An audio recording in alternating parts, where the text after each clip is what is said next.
Escrituras e talvez numa leitura rápida, a gente pode não perceber que existem coisas profundas aqui sendo tratadas, existe um contexto histórico tremendo aqui, que desemboca nesse texto, que desemboca nesse momento aqui. Se nós voltarmos no tempo, se nós voltarmos às páginas da Bíblia, nós chegaremos lá no final do capítulo 11, no capítulo 12, e veremos a chamada de Deus para Abraão. E a chamada de Deus para Abraão é uma chamada específica. Sai da tua terra, da tua parentela, vai para uma terra que eu te mostrarei. Em ti serão benditas todas as famílias da terra. Sai da tua terra, sai da tua parentela. Ele sai, ele obedece, ele vai sob a direção de Deus sem saber para onde estava indo, mas sendo conduzido e guiado por Deus. Só que nessa chamada, o autor nos dá uma informação. A esposa de Abrão, até então era Abrão, Sarai, ela não pode ter filhos. E a promessa é que ele vai ser uma grande nação. A partir de Abraão, ele vai ser uma grande nação. Um outro detalhe dessa história é que Abraão começa a caminhar com Deus, se é assim que podemos falar, com 75 anos de idade. Ele não tem filhos. Ele tem um sobrinho que está colado com ele. Que num determinado momento eles se descolam. E a gente sabe o que acontece ali em Sodoma e Gomorra. Mas essa é a promessa. E durante toda a história, durante toda a caminhada de Abraão, ele está sempre sob a orientação do Senhor. Quando nós chegamos lá no capítulo 15, e Deus vai fechar o pacto, vai fechar a aliança com Abraão, quando são separados os animais, somente Deus passa por entre os animais. Abraão não fecha aquele pacto, Deus fecha o pacto, porque é Deus quem faz as promessas e Deus se coloca como aquele que vai cumprir as promessas. Se o pacto fosse fechado entre ambas as partes, a qualquer momento da desistência de um dos lados, o outro estaria isento das penalidades do contrato. Mas Deus fecha o pacto para falar que ele é fiel àquilo que ele prometeu, porque ele é fiel, antes de ser fiel a nós, ele é fiel a si mesmo. Deus não cumpre as suas promessas por nossa causa. Deus cumpre suas promessas por causa dele, por causa da glória dele, por quem ele é. E ele é fiel. E é nesse contexto que Abraão está caminhando com Deus, e sempre é lembrado que Sarai é estéril.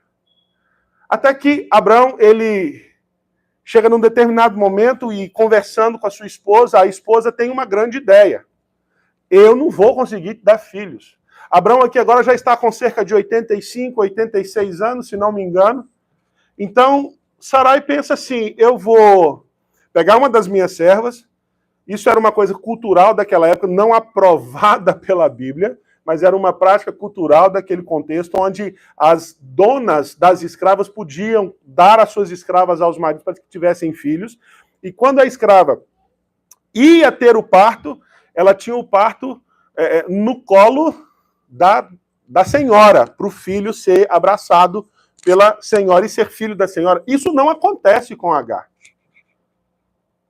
Porque existe um evento aí, e isso não acontece com Agar. Mas a história continua, e sempre é lembrado que Sara é estéril. Até que um ano antes desse evento, o anjo do Senhor, aquilo que os estudiosos dizem, e eu concordo, quando a segunda pessoa da Trindade se apresenta em uma teofania chamada de o anjo do Senhor, visita Abrão e fala, Abrão, você vai ser pai de uma grande nação, daqui a um ano você vai ter um filho. Nós sabemos que os nomes são trocados, Abrão para Abraão, Sarai para Sara, e nós estamos aqui agora, um ano depois dessa visitação. E Sara está dando à luz, e Sara deu à luz ao filho.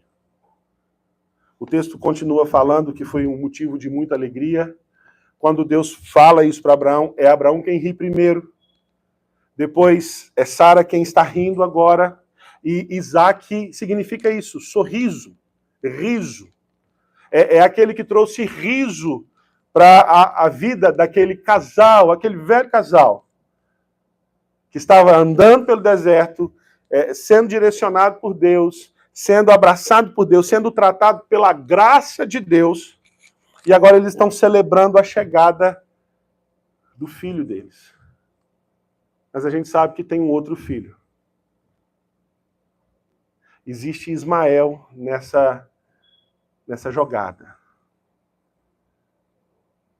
Abraão dá ouvidos a Sara, Sara dá a sua serva tem o filho. E até aquele dia, Ismael era o único herdeiro de tudo aquilo que Abraão tinha. Ismael era o único herdeiro de tudo aquilo que Abraão possuía. Agora, com o nascimento de Isaque, ele não passa a ser co-herdeiro de Isaque. Pela cultura da época, ele perde o seu direito de primogenitura, perde o seu direito à herança, e agora é Isaque o único herdeiro de Abraão. Aquele que então tinha tudo, com o nascimento do irmão, ele perde tudo. E a história continua. E aqui nós estamos já 3 anos depois do nascimento de Isaque, e existe aqui essa festividade, né, a festividade do desmame, também era uma coisa cultural daquela época. Eu não vou me assustar se começarem a fazer isso agora também, porque agora tem chá de revelação, tem mêsversário. Daqui um dia o pessoal vai começar a fazer também a celebração do desmame do menino. Né? Mas isso já era uma coisa, eles vão só requentar uma coisa do passado, que era tida ali, que era quando o filho ia fazer a primeira refeição sólida, dava-se uma festa. Era um rito de passagem. Então, a festa está acontecendo, Isaac estava sendo desmamado, Sara está ali, e mãe que é mãe, sempre procura o menino, né? Tá aquele negócio, o menino ali, o menino. Quando ela vê Ismael bulinando, fazendo bullying, caçoando, como a galera diz, zoando o irmão mais novo. Ismael, provavelmente 16, 17 anos, Isaque com 3 anos. O texto nos mostra que não foi uma brincadeira qualquer, foi algo que trouxe tristeza em meio a uma festividade. Aquilo que aconteceu ali, quando Sara viu aquilo ali, aquilo causa tristeza, causa uma certa revolta em meio a uma festividade. O que pode atrapalhar uma celebração causando revolta e tristeza? Então não foi qualquer tipo de brincadeira, não foi qualquer tipo de bullying, não foi qualquer tipo de zoação. E eu entendo, meus irmãos, que aquilo causou algum receio no coração de Sara. Quando ela viu aquela cena, ela falou assim, não dá para os dois crescerem juntos. Eu não sei, eu não posso afirmar, porque o texto não me diz os detalhes. Aqui eu estou abrindo um parêntese e tentando entender o que está acontecendo ali, e eu sou inclinado a entender que ela temeu pela vida do filho, a ponto de falar, eu não quero esse menino aqui, e manda ele embora com a mãe dele.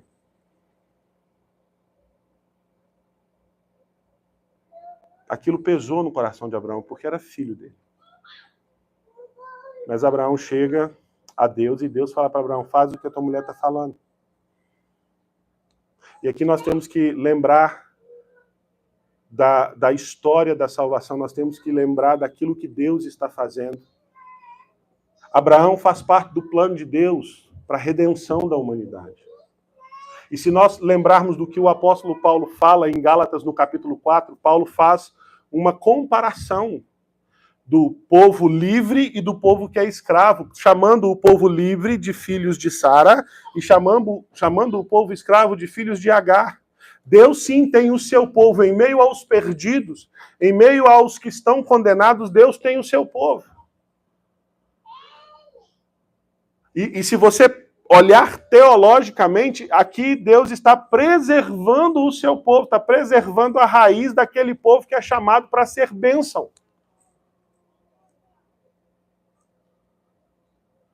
E Deus então fala para Abraão, fica tranquilo, pode fazer o que Sara está mandando. E aí Deus fala uma coisa assim, esse menino é teu filho. Em outras palavras, Deus vai falar assim, eu não tenho outra opção se não fazer dele também uma grande nação. Lembra que Deus é fiel àquilo que ele promete? Ele não é fiel a nós.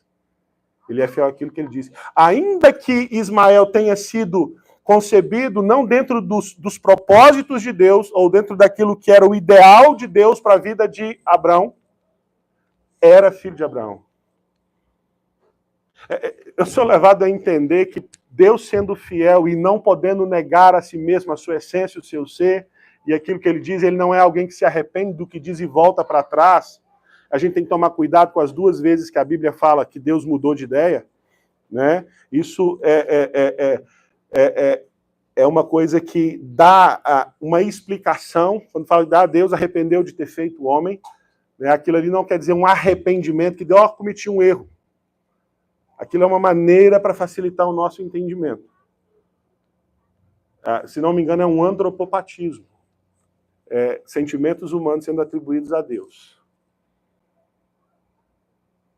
Então Deus não é esse que se arrepende e volta atrás. A própria palavra de Deus fala que Deus não é homem para que se arrependa. Ismael não está fora da providência divina. Ismael não está fora do plano eterno, dos eternos decretos de Deus. E Deus havia prometido a Abraão, você vai ser uma grande nação, a sua descendência vai ser grande. Abraão, esse menino é seu filho. Ele tem que ser grande. Cresceu como inimigo de Isaac. As nações crescem inimigas. Mas é grande porque Deus está cumprindo a sua promessa. Então, Abraão, não tem outra alternativa senão obedecer a Deus. Ele dá um pedaço de pão, ele dá o odre e despede Agar e Ismael. E aí a gente sabe, o texto é bem claro, Agar e Ismael vão andando, um odre de água, cerca de 10 ou 12 litros, um pedaço de pão. Isso não é providência para o deserto de Berseba, que é um deserto difícil, bem escaldante, pedregoso, mas é o que tinha, é o que foi dado, melhor dizendo. E agora a água acabou, o pão já não tem mais. E Agar está se despedindo da vida, se despedindo do seu filho. Até que Deus intervém e cumpre a sua promessa. Irmãos, é um texto que é muito rico e eu gostaria de não me delongar muito, mas trazer algumas implicações. Nós precisamos entender que Deus, o nosso Deus, é um Deus que cumpre promessas. Nós precisamos olhar para as Sagradas Escrituras e nós temos que ver que Deus nunca falhou em nenhuma de suas promessas. É por isso, até que numa versão, no Inário Novo Cântico, quando nós cantamos aquela música Tu és fiel, Senhor, Inário Novo Cântico, é o Inário que a Igreja Presbiteriana do Brasil usa, eles trocaram o termo fiel a mim para fiel assim. Eles mudaram a questão teológica do entendimento para mostrar que a fidelidade de Deus só depende dele mesmo. E nunca é uma resposta à nossa obediência. Deus não é fiel só quando nós obedecemos, ele é fiel sempre, porque ele prometeu. E o seu caráter é imutável, a sua palavra é imutável. Ele cumpre as suas promessas. Ele cumpre as suas promessas quando nós somos obedientes. A primeira coisa, sim, existem sim bênçãos que trazem riso para as nossas vidas quando Deus cumpre as suas promessas, quando nós obedecemos. Deus havia prometido esse filho a Abraão e a Sara, e esse filho nasceu, e esse filho trouxe riso, esse filho trouxe alegria, esse filho trouxe ainda mais vigor para a vida daquele casal, que tinham passado por poucas e boas, tinham falhado algumas vezes na caminhada. Nós não podemos acobertar os seus erros, acobertar os seus jeitinhos, até parece que era brasileiro, né? Nós vamos para lá, mas não fala que você é minha mulher, não. Ah, não, tá, vamos dar um jeitinho aqui para ter um menino. Não, a Bíblia não esconde isso. Para mostrar a graça de Deus. Para mostrar a graça do Deus que cumpre suas promessas. Mas nós temos em Abraão aquele que é chamado o pai da fé. Abraão creu em Deus e isso lhe foi imputado por justiça. O texto já deixa claro que a salvação de Abraão não estava pela sua obediência, mas porque ele cria em Deus e por isso ele foi justificado. Era sim uma fé messiânica, era sim uma fé que esperava a vinda do Messias que estava prometido desde a queda.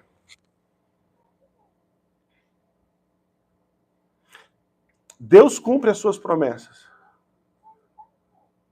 E a descendência de Abraão é uma grande descendência. Não só porque Isaac foi o pai de Jacó, Jacó foi o pai das 12 tribos de Israel, mas o próprio Senhor Jesus Cristo fala que todo aquele que crê no Senhor é filho de Abraão. Deus pode suscitar até filhos de Abraão das pedras. O povo de Israel, como uma nação, ele não cumpre o seu propósito. E Deus hoje tem a igreja cumprindo a sua missão na terra. Queridos, espiritualmente falando, nós somos descendência de Abraão. Nós somos parte do povo que foi chamado para abençoar o mundo. Nós aqui hoje, pregando o evangelho aqui, e as pessoas ouvindo da graça do Senhor Jesus, está prometido desde Gênesis, no capítulo 12. Jesus é descendente de Abraão. É da linhagem de Abraão, da linhagem de Davi. Abraão está celebrando aqui o Deus que cumpre as suas promessas. Ele está em obediência, o seu culto continua sendo um culto dedicado a Deus, a sua postura continua sendo uma postura que tem Deus como alvo da sua busca, da sua adoração. No verso 4 fala que Abraão circuncidou o seu filho Isaque quando este tinha 8 dias. Isso fazia parte daquilo que Deus havia ordenado para que a nação fosse uma nação separada. Abraão está obedecendo a Deus e Deus está cumprindo as suas promessas. E louvado seja Deus, glorificado seja Deus por isso.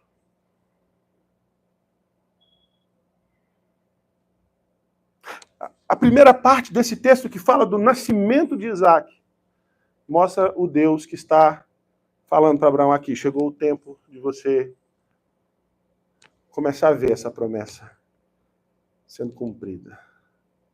Abraão viu a grande nação com seus olhos. Ele só viu essa nação pela fé. Mas ele viu o primeiro descendente dela. E depois o texto muda e vai falar agora já do desmame do menino. E agora a gente tem a figura de Agar e de Ismael trazida aqui nesse contexto onde eles são mandados embora. E na minha opinião, se eu for tirar o aspecto teológico, o aspecto da história que eu já sei, do Deus que é providente, eu talvez fosse um vizinho de Abraão, eu falo assim, que homem justo. Que homem mau. Que mulherzinha é essa? A dele. Credo. E nós somos levados a entender isso. Se não fosse um detalhe que Deus falou para Abraão, fica tranquilo, eu vou cuidar do menino. Não precisa dar nada para ele, não. Quem vai cuidar dele sou eu. Irmãos, vamos voltar no tempo. Essa é a primeira vez que Agar sai da casa de Abraão e Sara? Não. Eu acho que o que está acontecendo aqui, que Ismael está fazendo com Isaac é mais ou menos algum padrão. É mais ou menos alguma coisa que talvez no coração de Agar ela nutriu que ela poderia ser a esposa de Abraão no lugar de Sara. Porque quando ela engravida, ela é que caçoa de Sara. Quando Sara manda embora, ela estava grávida. O capítulo 16 vai deixar isso bem claro para a gente. É ela que está tirando onda sobre a vida de Sara. Ela está grávida. Sara não pode ter filho.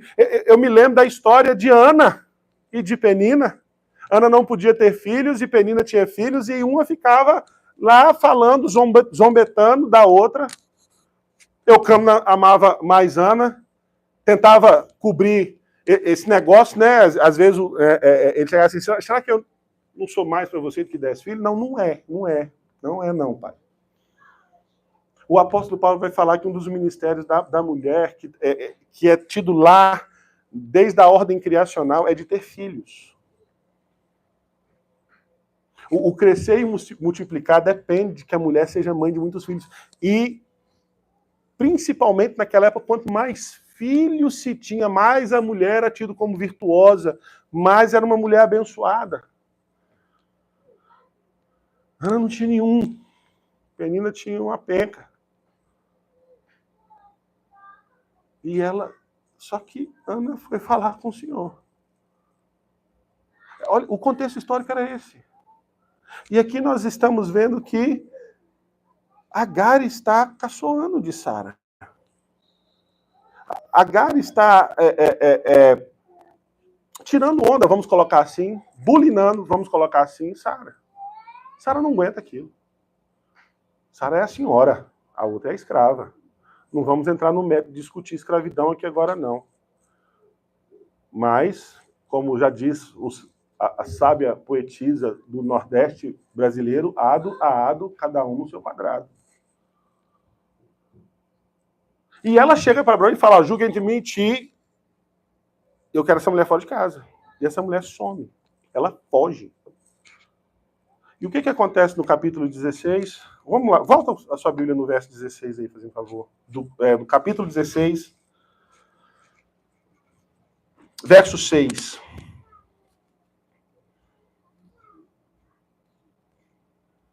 Respondeu Abrão a Sarai, a tua serva está nas tuas mãos, procede segundo o melhor te parecer. Sarai a humilhou e ela fugiu da sua presença.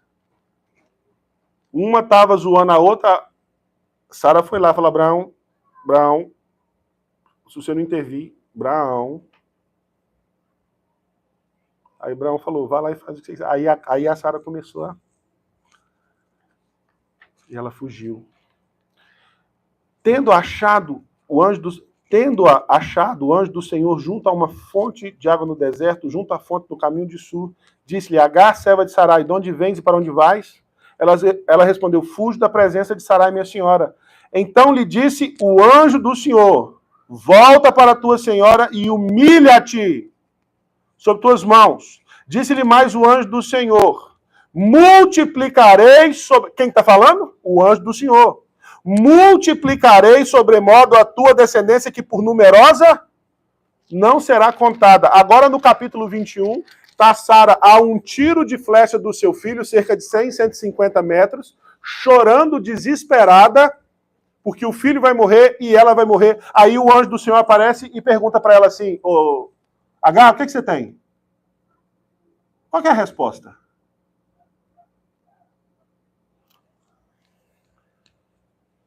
Falta de fé. O que Agar tem é falta de fé. E falta de fé causa ansiedade e desespero. E ansiedade e desespero tem um impacto poderoso nas nossas vidas. Impacto negativo. Impacto de tirar a nossa esperança, desespero, tirar a nossa esperança, tirar qualquer expectativa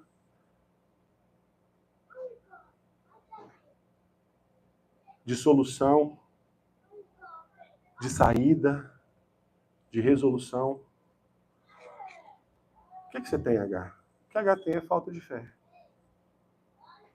Porque há cerca de 17 anos atrás, o anjo do Senhor virou para ele e falou assim: você vai ser mãe de uma grande descendência. Só que Agar não confia. Abraão confia.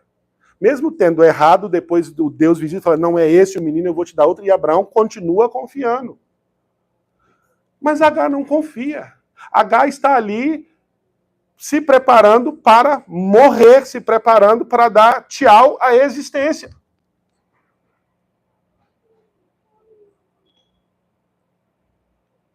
Quantas vezes, meus irmãos e minhas irmãs, nós também não nos encontramos, muitas vezes, igual Agar no deserto, chorando,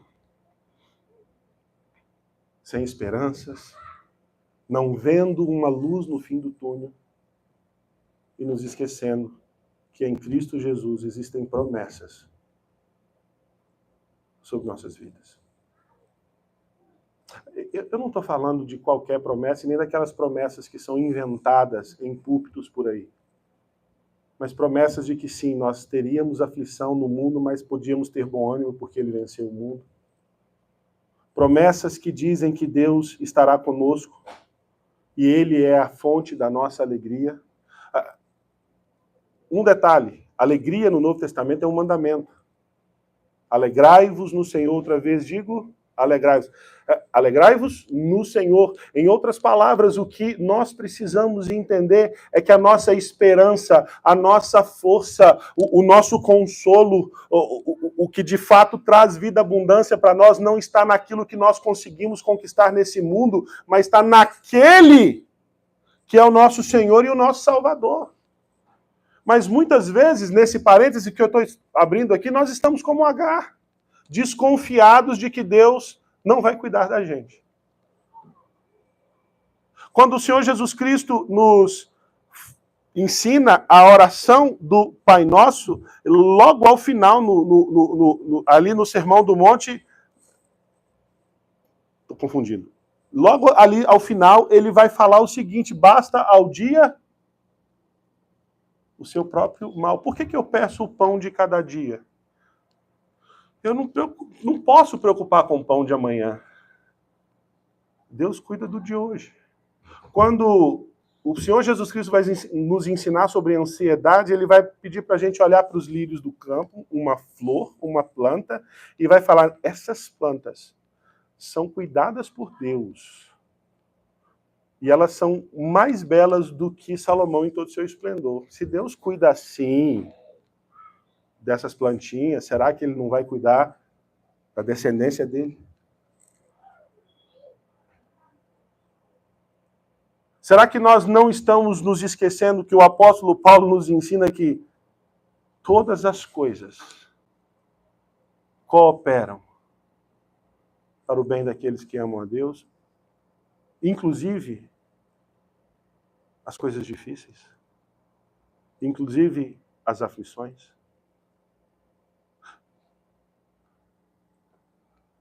H, o que você tem? O que H tem é falta de fé. Mas falta de fé, desobediência, não são empecilhos para Deus cumprir suas promessas.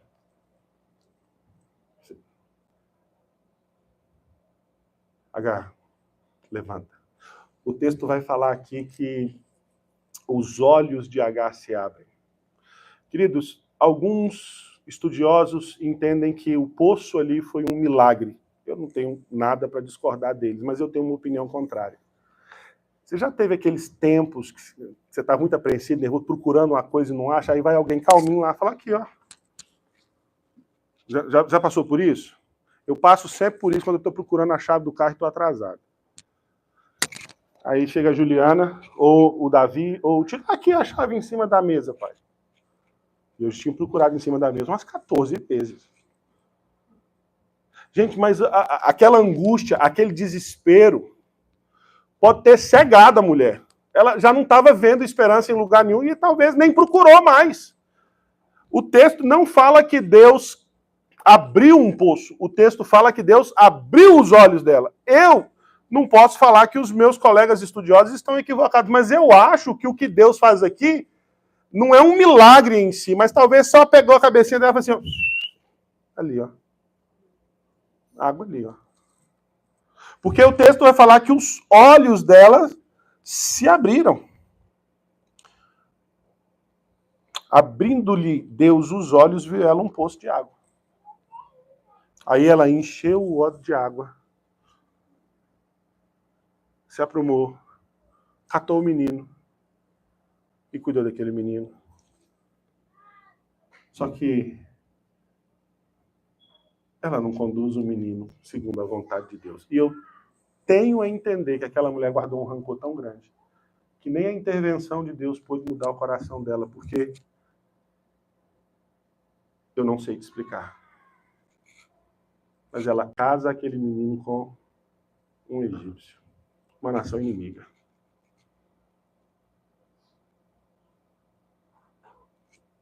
Talvez a melhor explicação teológica é porque aquela nação não era para ser a descendência dos filhos de Deus. Mas Deus é fiel para cumprir as suas promessas, mesmo quando nós falhamos. Mesmo quando a nossa fé se enfraquece. Queridos, isso tem que nos levar a algumas decisões, algumas reflexões. Em primeiro lugar, você precisa entender que você não é o foco. Você não é a primeira pessoa. Nós temos uma postura de achar que a história gira em torno da gente. E aí, às vezes, a gente quer que Deus intervenha no nosso momento, na nossa hora, do jeito que a gente quer. Não, não. Você não é essa Coca-Cola toda. Deus vai agir do jeito dele, no tempo dele, na hora que ele quiser. Mas ele vai agir. Tire-se do centro. Essa egolatria, essa adoração ao eu, nos faz aceitar e acreditar em promessas que Deus nunca fez. Cuidado. Tem muita gente aí se dizendo cristão desigrejado ou não cristão porque foram magoados, estão chateados com Deus por coisas que Deus nunca fez nem nunca falou. Por terem acreditado em promessas que Deus nunca fez, mas aquelas promessas se encaixavam direitinho com o plano que eles tinham para conduzir as suas vidas, para liderarem as suas vidas. Cuidado! Deus vai agir no tempo dele, na hora dele, na maneira dele. Abraão teve que esperar 25 anos para Deus cumprir a sua promessa. Eu estou quase chegando no dobro disso. Estou com 45 hoje. Eu não sei se eu tenho mais 25 para frente.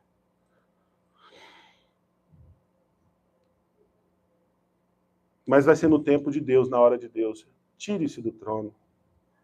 Tire os seus desejos e as suas vontades desse lugar central da sua vida. A segunda coisa, lembre-se das promessas de Deus. Agora, presta atenção, quando nós lemos a Bíblia, nós vamos ver que as promessas de Deus são para o seu povo, são para os seus descendentes, são para os seus herdeiros, é para a sua igreja.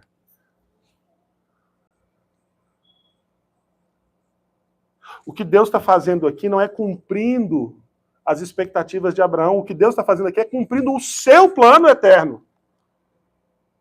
Não é para o bem específico de Abraão, mas é para o bem específico da nação que Deus está chamando, da nação que Deus está criando. Não é Abraão o foco.